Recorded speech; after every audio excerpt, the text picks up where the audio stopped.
Se você me perguntar, o momento mais assustador da minha vida foi quando fui esfaqueado pela minha ex-mulher durante o fim de semana da Páscoa. Eu fui trabalhar e ela estava bem, mas durante o dia ela teve um surto mental e não sabia quem era nem quem eu era. Eu entrei e fui abraçá-la, e ela tinha um olhar vazio nos olhos e avançou em mim com uma faca de cortar carne. Eu me virei, mas ela ainda me atingiu.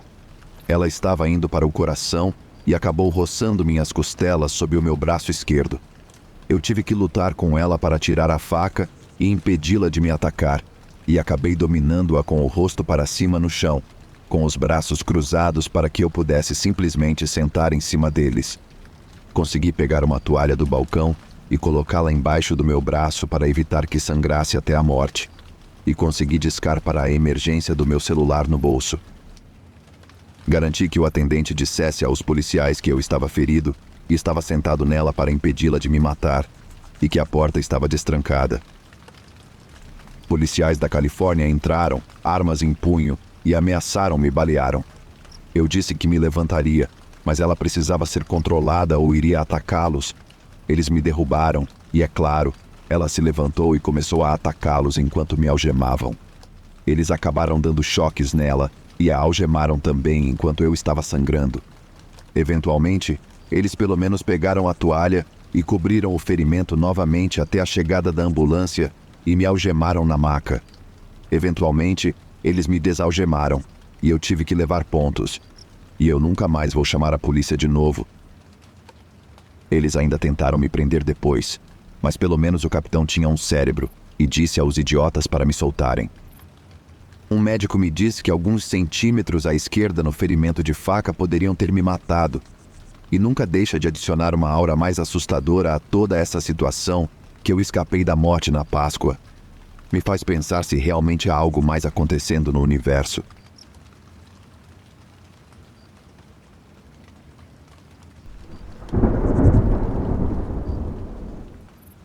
Quando eu tinha 13 anos, morava no Brooklyn. E isso aconteceu cerca de uma semana ou duas depois do meu aniversário, então deve ter sido por volta do fim de semana da Páscoa. Um amigo e eu íamos ao cinema cerca de uma vez por semana. Normalmente, íamos a um dos vários cinemas do nosso bairro, mas às vezes o filme que ele queria ver, ele sempre escolhia o filme, não estava passando no bairro dele. Então, às vezes íamos ao cinema fora do bairro dele. Desta vez, tivemos que ir muito longe, até Manhattan, para ver o filme. Já esqueci o título, e pegamos um trem até Manhattan, vimos o filme e pegamos o trem de volta para casa. Como morávamos em bairros diferentes, tínhamos que descer em paradas diferentes. Ele desceu na parada dele, e eu tive que continuar até a última parada para poder pegar um trem de conexão para casa. O vagão do metrô em que eu estava sentado estava completamente vazio. O mesmo acontecia com o vagão ao lado, que era o primeiro do trem. Depois de sentar lá no vagão vazio, não sei o que me possuiu, mas decidi ir para outro vagão em vez de ficar ali no vagão vazio. Me levantei e fui para o próximo vagão, onde havia pessoas. Decidi ir ainda mais longe para outro vagão, mas um cara de jaqueta de couro ficou no meu caminho e disse que os outros vagões do trem estavam fechados. Eu sabia que esse cara estava mentindo, mas não queria problemas com ele, então apenas disse, e me virei, e voltei para o vagão vazio de onde eu vim, e peguei meu antigo assento. Esse cara e os amigos dele interpretaram minha resposta como um sinal de fraqueza e covardia, o que era. Eu era um garoto de 13 anos tímido que foi abusado quando criança e não tinha confiança alguma. Eu estava sentado lá no meu lugar quando um dardo de metal caiu no chão aos meus pés, seguido por uma voz áspera e irritada gritando, "Ei, pegue isso!" Olhei para a minha direita e vi o cara de jaqueta de couro e os amigos dele, cerca de meia dúzia ou mais, entrarem no vagão e virem direto para cima de mim. Seu amigo foi um dos primeiros a me alcançar, enquanto me ordenava a pegar o dardo novamente. Eu fiz isso, e então ele me ordenou a entregá-lo para ele. Eu fiz. Então ele começou a atirar o dardo diretamente na minha perna, repetidamente. Eu gritei e chorei. Coloquei as mãos sobre minha perna na tentativa de protegê-la, mas então Ele me ordenou a afastar as mãos, ou se não. Eu fiz, e ele continuou a atirar o dardo nas minhas pernas enquanto estava sobre mim. Minha memória está um pouco embaçada sobre como o resto progrediu, mas me lembro deles. Depois dos arremessos de dardo, eles começaram a me usar como saco de pancadas, socos voando no meu rosto, peito e estômago. Não um de cada vez, mas vários de uma vez. Consegui me libertar desses caras e corri para as portas do carro para poder escapar para o próximo carro onde havia pessoas. Mas um deles estava guardando a porta. Esse cara não estava participando da minha tortura com seus amigos. Ele apenas ficou na porta como vigia. Eu podia sentir que esse cara tinha alguma compaixão por mim, mas sentia algum tipo de culpa pelo que estava acontecendo, que posso me lembrar. Mas quando cheguei à porta, ele ainda impediu minha fuga.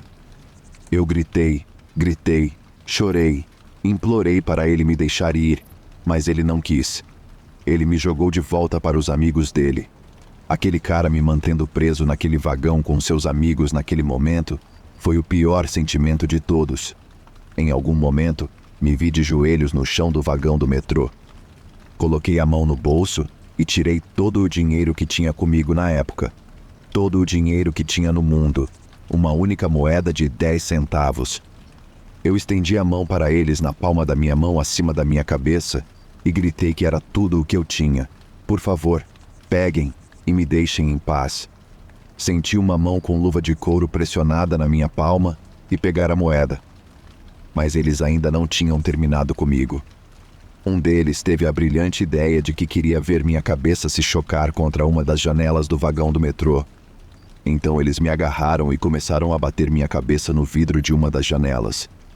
Felizmente, as janelas do vagão do metrô são fortes e à prova de estilhaços. Tinham que ser devido a todas as vibrações que sofrem do trem em movimento, descobri mais tarde. Não consigo lembrar quantas vezes eles bateram minha cabeça no vidro, de meia dúzia a uma dúzia antes de desistirem. E pouco antes de chegarmos à última parada, eu estava de pé. Abri a boca para dizer algo, e acidentalmente um pouco de saliva voou da minha boca e caiu na luva de couro de um dos meus agressores, o que me rendeu um tapa na cara. Finalmente, chegamos à última parada. As portas se abriram e eles saíram do carro, exceto um cara que presumi ser o líder deles. O mesmo cara que no início ficou no meu caminho e disse que os outros vagões do trem estavam fechados. Ele colocou a mão no bolso, tirou a carteira e me perguntou se eu precisava de alguns trocados. Eu não podia acreditar. Eu não queria nada dele. Recusei a oferta e ele guardou a carteira e saiu do trem e foi para o carro da frente para relatar ao maquinista que fui atacado.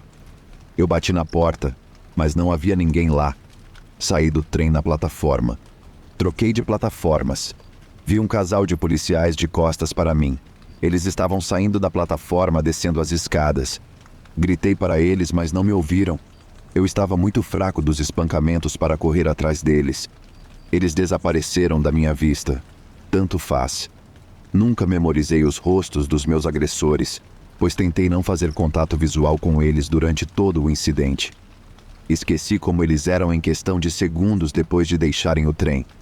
Nunca poderia dar uma descrição exata e positiva, e nunca soube seus nomes. Derrotado, peguei meu próximo trem de conexão, desta vez encontrando e permanecendo em um vagão razoavelmente cheio de pessoas com aparência normal. Assim que cheguei em casa, desabei na cama e dormi. Quando acordei na manhã seguinte, meu corpo doía por todo lado. Imagino que meus agressores, se ainda estiverem vivos hoje, tenham por volta dos 50 ou início dos 60 anos. Na época do ataque a mim, todos eles eram alguns anos mais velhos do que eu, então estimo que tinham entre o final da adolescência e o início dos 20 anos. Alguns deles, sem dúvida, têm famílias próprias, esposas, filhos adultos, casas, bons empregos, etc. Mas também aposto que eles mantêm isso em segredo de todos em seus círculos íntimos. Empregadores, colegas de trabalho, amigos e família, sobre o momento em que assaltaram e agrediram fisicamente um jovem, um completo estranho, por diversão no metrô há muito tempo. Os amigos e familiares, esposas e filhos, provavelmente os admiram, pensando que são os maiores, sem saber que são e foram verdadeiros malfeitores. Minha vida na época e nos muitos anos seguintes foram terríveis e dolorosos por muitas razões. Concedido, eles não são culpados pelo estado terrível que era e a minha vida miserável. E para ser justo, se eu nunca os tivesse encontrado, minha vida inteira ainda seria terrível. Mas eles certamente contribuíram para a miséria horrível que é minha vida. Nunca esqueci nem perdoei por eles terem me torturado, tanto fisicamente quanto mentalmente. E espero que todos eles queimem no inferno.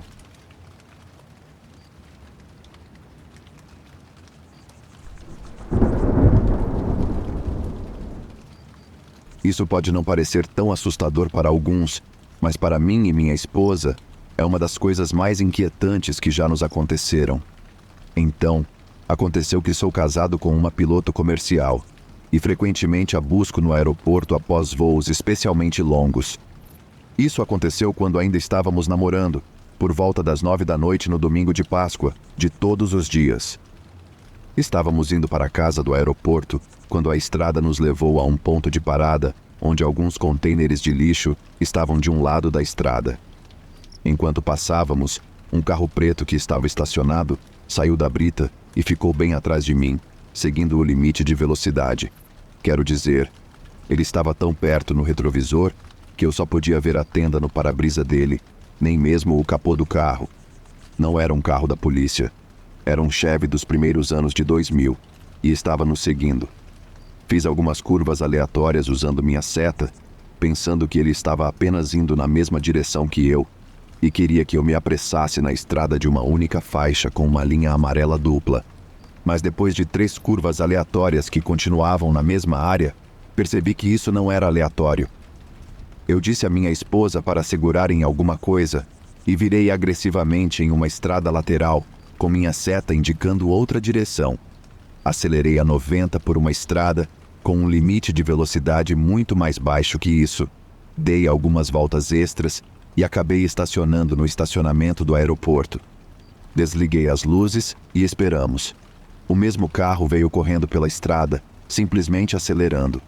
Eu o vi dobrar uma curva e desaparecer de vista e saí correndo na direção oposta com as luzes apagadas, usando apenas a luz da lua para enxergar. Assim que cheguei perto de uma estrada principal, liguei as luzes e dirigi abaixo do limite de velocidade o resto do caminho para casa. Isso nos deixou realmente assustados. Quase ligamos para a polícia e estacionamos na delegacia para que os policiais pudessem pará-lo instantaneamente.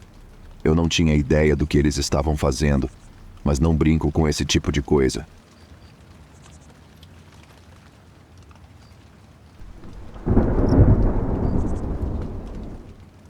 De Pensilvânia para o Arizona há alguns anos atrás para o recesso de primavera, perto da Páscoa, sem paradas em hotéis pelo caminho.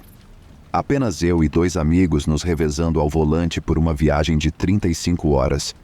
Finalmente cruzamos a linha estadual e entramos no Arizona, depois de quase 2 dias dirigindo sem parar, com poucas paradas para comida e combustível, etc. Era por volta de 1 da manhã, estávamos quase sem gasolina, e a única bomba de gasolina por milhas de distância que estava listada como aberta online ficava a cerca de 3 milhas dentro do Parque Nacional da Floresta Petrificada. Não tínhamos outras opções e decidimos conferir.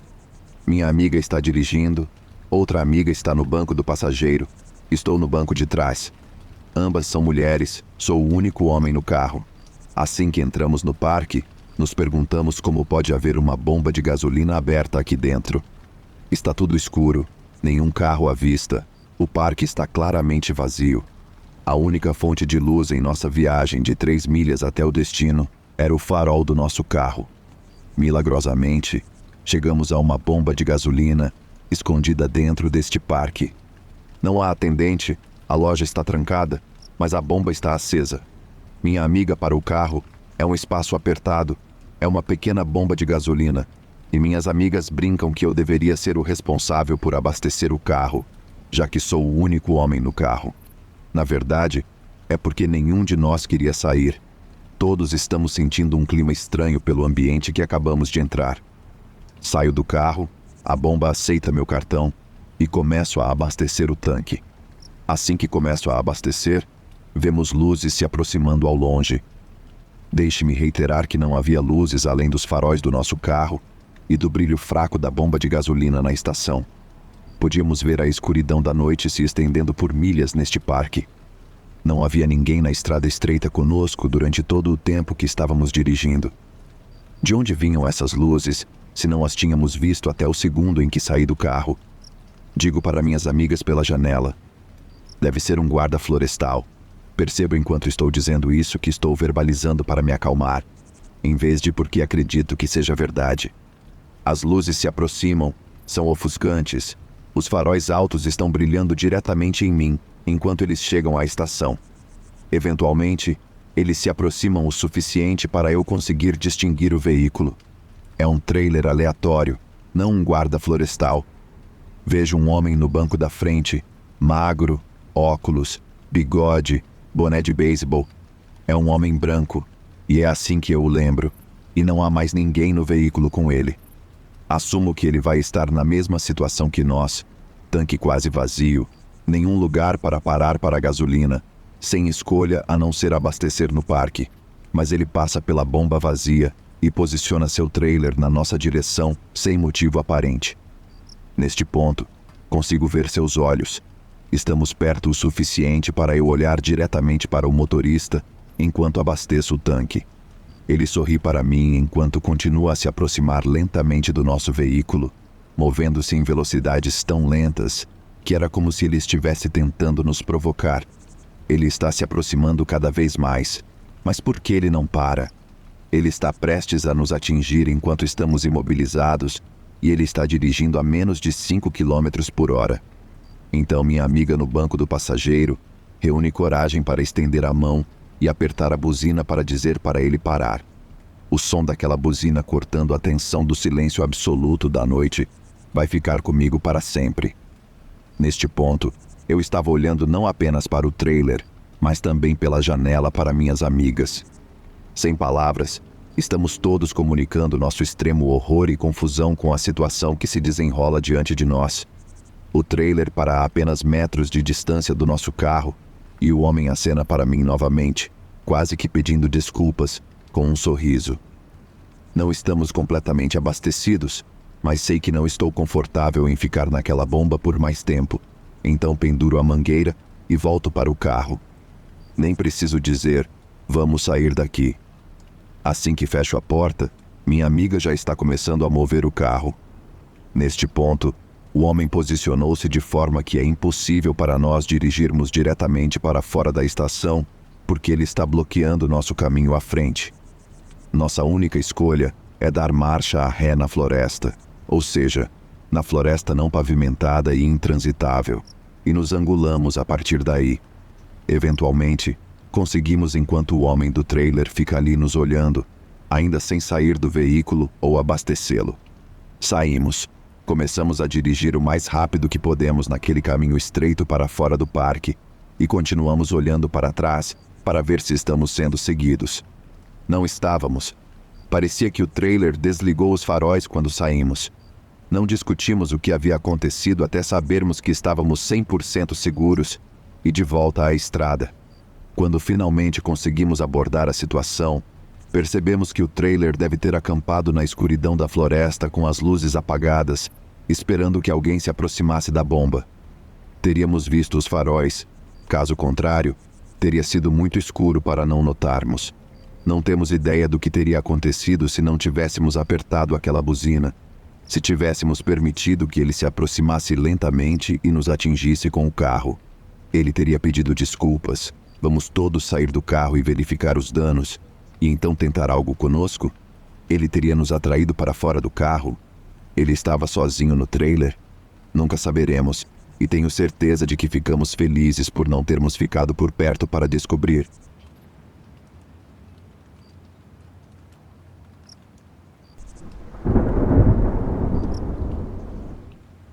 Meu sogro trabalhou para uma empresa de segurança privada como guarda armado por um tempo nos anos 80. Era uma empresa menor que principalmente emprestava guardas para trabalhos de curto prazo, coisas como vigiar locais de construção, convenções, esse tipo de coisa. Ele e outro guarda da empresa foram alocados em uma loja de departamentos ou mini shopping durante a Páscoa, uma que havia recentemente tido alguém dirigindo um carro através de um dos átrios no estilo dos filmes de ação. Os guardas patrulhavam o shopping e os terrenos externos porque, com o átrio destruído, eles não tinham uma maneira real de trancar o prédio por conta do enorme buraco nele. Eles haviam colocado algumas placas e tal, mas não teria sido necessário muito para movê-las e entrar. O shopping tinha um pequeno banco dentro, além de uma farmácia e lojas de eletrônicos. Os proprietários estavam aterrorizados de que alguém usasse o dano como desculpa para arrombar. Então contrataram guardas armados para patrulhar e tiveram seu vigia noturno normal, que aparentemente era um veterano de verdade, apenas ficar por ali e assistir às câmeras em vez de fazer rondas. Trabalho fácil, certo? Era Páscoa. Bem, o shopping fecha e meu sogro e seu parceiro aparecem. Eles fazem uma ronda pelo shopping, testam todas as portas que podem, certificam-se de que os alarmes existentes estejam armados, todas as coisas padrão. Eles avisam pelo rádio ao vigia que eles vão dar uma volta pelo lado de fora do shopping para testar as portas do lado de fora e verificar se há algo estranho. O vigia responde pelo rádio OK, e eles saem, cada um indo em direções diferentes e trancando a porta atrás deles. Meu sogro está andando pelo lado de trás do shopping, testando portas de serviço e tal, quando seu parceiro o chama pelo rádio. A barreira foi despedaçada. Há um buraco enorme. Venha rápido. Meu sogro sai em disparada. Enquanto corre, ele chama o vigia pelo rádio para perguntar o que está acontecendo. Ele não recebe resposta. Ele chama novamente, gritando e tentando fazê-lo responder, e há apenas silêncio. Ele chega à barreira com o outro guarda, e com certeza há um buraco enorme, grande o suficiente para uma pessoa rastejar, que foi arrancado da madeira compensada. Parece que alguém cavou com algo afiado. Meu sogro se agacha e brilha sua lanterna através do buraco, mas novamente, isso é nos anos 80, e lanternas não exatamente cortam a escuridão como lanternas que temos hoje, então ele não consegue ver nada de estranho lá dentro. Ele se vira para seu parceiro e diz que eles precisam chamar a polícia, mas sendo os anos 80, celulares não são super comuns ainda, então se eles vão fazer isso, precisam entrar no shopping e encontrar um telefone. Eles tentam chamar o vigia novamente e ainda não recebem resposta. Eles pegam suas armas e passam pelo buraco, começando a avançar em direção ao escritório de segurança. A maioria das lojas tem portas de aço abaixadas. Enquanto eles se dirigem para lá, ouvem um grito ensurdecedor. Eles disseram que parecia que uma pessoa com o peito do tamanho de um carro estava apenas gritando o mais alto e ferozmente possível. Eles se viram na direção de onde veio o som, que é um supermercado. É a única loja dentro do shopping que não tem uma porta de aço por conta do tamanho. Eles começam a se mover naquela direção porque ainda não conseguem alcançar o vigia e estão preocupados que o que quer que tenha gritado possa tê-lo. À medida que se aproximam, ouvem algo destruindo o lugar, simplesmente rasgando coisas. Eles gritam que são seguranças e estão armados e que saiam com as mãos para cima. Mal haviam gritado, um enorme leão da montanha se lançou ao redor do canto. Ambos, ele e seu parceiro, descarregaram suas armas no animal, simplesmente esvaziaram os pentes. Meu sogro disse que seu parceiro estava tão aterrorizado que quase desmaiou. O leão da montanha claramente não estava bem, pois seu rosto estava todo rasgado e ele tinha um monte de feridas infectadas por todo o corpo. Eles supuseram que provavelmente estava com raiva, então ficaram o mais longe possível dele. Assim que a confusão terminou, o vigia apareceu no rádio em pânico, perguntando o que estava acontecendo. O veterano havia dormido nas câmeras e perdido tudo. Ele disse que foi a única vez em toda a sua carreira como guarda que ele teve que desembainhar sua arma, muito menos dispará-la.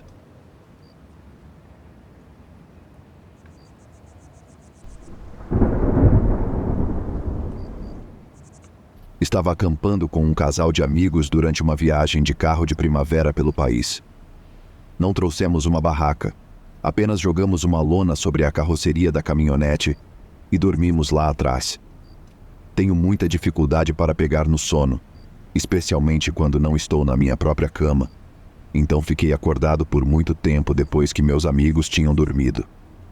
Enquanto eu estava deitado lá, o único acordado em uma noite calma e silenciosa, além do ronco irritante do meu amigo, comecei a sentir uma sensação de afundamento no estômago.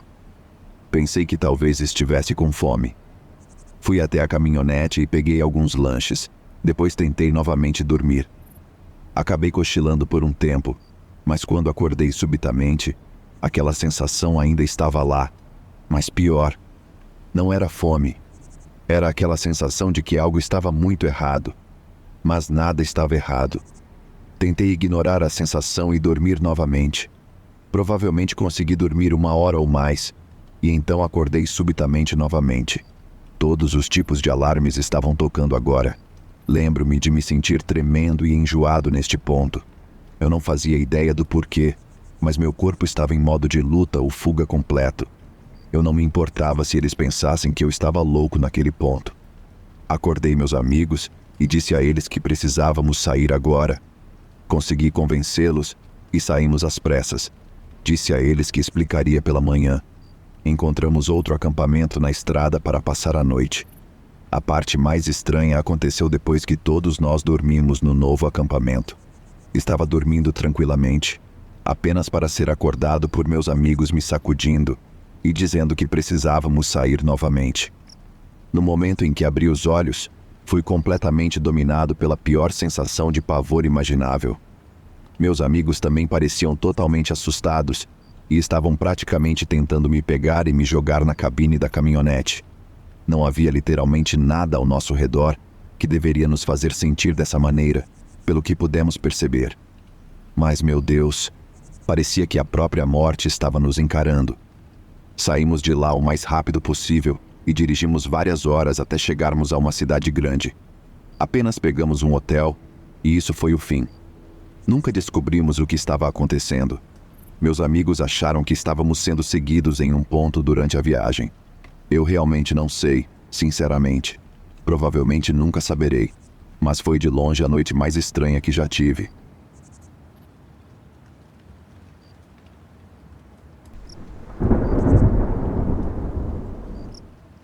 Eu tinha cerca de 20 anos quando isso aconteceu e estava em casa da faculdade para o intervalo da primavera. Meu amigo Ted e eu estávamos tomando algumas bebidas e entretendo 2 garotas com quem costumávamos ir ao colégio. Como não tínhamos idade para ir a bares, demos nosso dinheiro para as meninas, elas pegaram nossas bebidas e depois nos encontramos em uma praia isolada que conhecíamos. Mas para chegar a essa parte da praia, tínhamos que passar por uma seção de área florestada muito densa. Todos estavam bem com isso, mas enquanto estávamos caminhando, percebemos imediatamente que algo estava estranho. Não havia sapos ou insetos. A floresta estava silenciosa, absolutamente nada além de uma calma imobilidade. Ted e eu mencionamos discretamente um ao outro que isso geralmente significava que um predador estava por perto, mas já tínhamos bebido um pouco naquele momento e decidimos que éramos provavelmente a coisa mais assustadora por ali. Continuamos pelo caminho silenciosamente, mas com a cabeça meio girando, sabe? Então percebemos o cheiro. A floresta cheirava estranho, quase como uma mistura de roupas sujas e mau hálito. Novamente, estávamos preocupados, mas neste ponto, já estávamos quase lá, então não havia sentido em voltar atrás, realmente. A última parte do caminho atravessava uma área pantanosa que ligava a Ilha Barreira ao continente. É admitidamente assustador pra caramba, com árvores sinuosas cobrindo o caminho e com a pouca luz que tínhamos da lua, agora sendo bloqueada por um monte de curvas e galhos. Começamos a atravessar esse caminho e estamos mais ou menos no meio quando ouvi. Aquilo era um clique mecânico, muito pronunciado, como uma tampa de garrafa de Coca-Cola sendo aberta ou algo assim. Ted e eu congelamos, e antes que pudéssemos realmente descobrir de onde vinha o barulho, ouvimos novamente vindo de uma direção diferente. Houve uma breve pausa, e então a floresta simplesmente se ergueu. Uma dúzia de figuras, vagamente silhuetadas pela luz da lua, se levantou e começou a se mover em nossa direção de todas as direções. Sem hesitar, Ted saiu em disparada. Eu fui seguir, mas recuei depois de decidir que não poderia deixar as garotas sozinhas para serem assassinadas. Quando perceberam o que estava acontecendo, começaram a gritar. O tipo de grito que você solta apenas quando tem certeza de que está ferrado. Enquanto eu preparava meus amigos para correr, me virei para ver que o caminho agora estava bloqueado por uma coleção de formas escuras e sinistras. Definitivamente parecia fim de jogo. Sem saída, em número desproporcional por figuras que nem pareciam ser humanas. Mantive as garotas atrás de mim e me preparei para minha última defesa. Estava aterrorizado, mas a descarga de adrenalina me deu uma espécie de foco estranho. A figura mais próxima de nós parou seu avanço, e um braço se ergueu da massa escura e tirou o que rapidamente percebi que era um capacete que tinha folhagem amarrada. Antes mesmo de realmente entender o que estava acontecendo, um homem se identificou como o capitão do Corpo de Fuzileiros Navais e explicou que às vezes fazem exercícios militares nesta parte da praia, que descobri ser de acesso público, mas pertencente à Marinha. Eles não tinham certeza se fazíamos parte do exercício ou não, por isso avançaram em nós. Ele começou a se desculpar profundamente, mas eu estava tão aliviado por estar vivo naquele ponto que não me importei nem um pouco. Enquanto eles nos escoltavam de volta, toda a estranheza da floresta começou a realmente fazer sentido. O silêncio, o cheiro, aqueles cliques. Tudo resultado de um pelotão de fuzileiros navais se movendo nas sombras. Em nosso caminho de volta, vários outros grupos menores que haviam ficado em cobertura também se revelaram, incluindo um par que impediu o estúpido do Ted de correr até sabe-se lá onde. Obrigado por ouvir até aqui. Espero que tenha gostado das histórias. Deixe seu comentário e seu like. Se quiser ajudar o canal, confira os links na descrição. Muito obrigado e até a próxima.